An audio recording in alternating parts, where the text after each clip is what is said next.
Hi నమస్తే అండి, welcome back Radha cooking channel. మన ఛానల్లో సేమియా కేసరి చేస్తున్నా. కమ్మని రుచితో పొడి పొడిలాడుతూ పర్ఫెక్ట్గా ఎలా చేయాలో చూసేద్దాం. ఛానల్ ఎవరైనా సబ్స్క్రైబ్ చేయకపోతే సబ్స్క్రైబ్ చేసుకోండి. ఎలా చేయాలో చూద్దాం. పొయ్యి ఆన్ చేసి ప్యాన్ పెట్టుకోవాలి.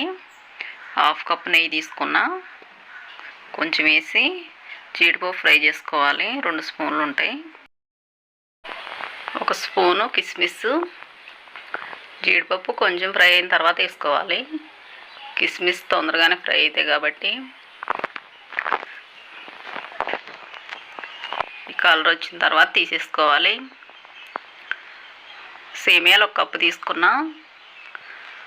అదే ప్యాన్లో కొంచెం నెయ్యి వేసుకొని సేమియా ఫ్రై చేసుకోవాలి.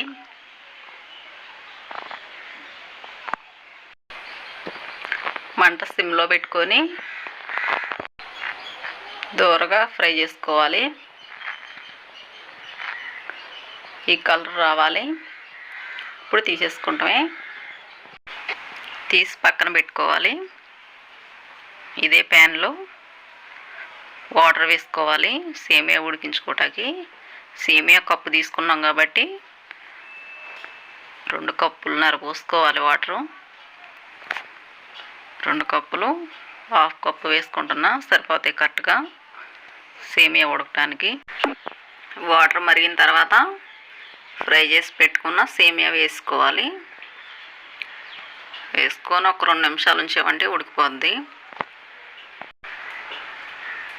ఈ విధంగా ఉడికిన తర్వాత ఇందులో నేను బెల్లం వేసుకుంటున్నా. బెల్లంతో చేస్తున్నా కేసరి. 1/2 కప్పు వేసాను. 1/2 కప్పు పంచదార వేసుకోవాలి.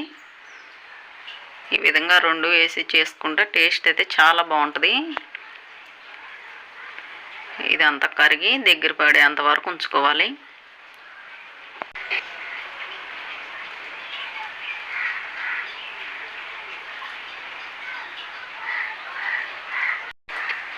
ఇందులో కొంచెం ఫుడ్ కలర్ వేసుకుంటున్నా, ఆరెంజ్ కలరు. మీకు ఏది కావాలంటే అది వేసుకోవచ్చు, రెడ్ అయినా. 2 నిమిషాలు టైం పట్టిద్ది. ఈ విధంగా దగ్గర పడ్డాక మిగిలిన నెయ్యి వేసుకోవాలి.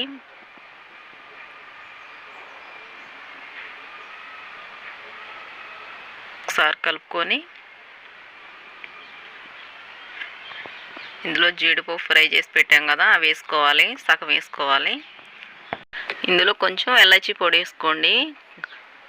ఎలాచీ పొడి వేసిన క్లిప్ మిస్ అయిపోయింది. ఒకసారి కలిపి ఈ విధంగా దగ్గర పడ్డాక స్టవ్ ఆపేసుకుంటామే. కొంతసేపు ఆరబెట్టిన తర్వాత గార్నిషింగ్ చేసుకుంటే బాగుంటుంది. కొంచెం ఆరిన తర్వాత పెడుతున్నా అట్టాకులో పెడితే టేస్ట్ అయితే చాలా బాగుంటుంది. ఈ విధంగా చేసి పెట్టారంటే అస్సలు వదిలిపెట్టరు. అంత టేస్ట్ చాలా బాగుంటుంది.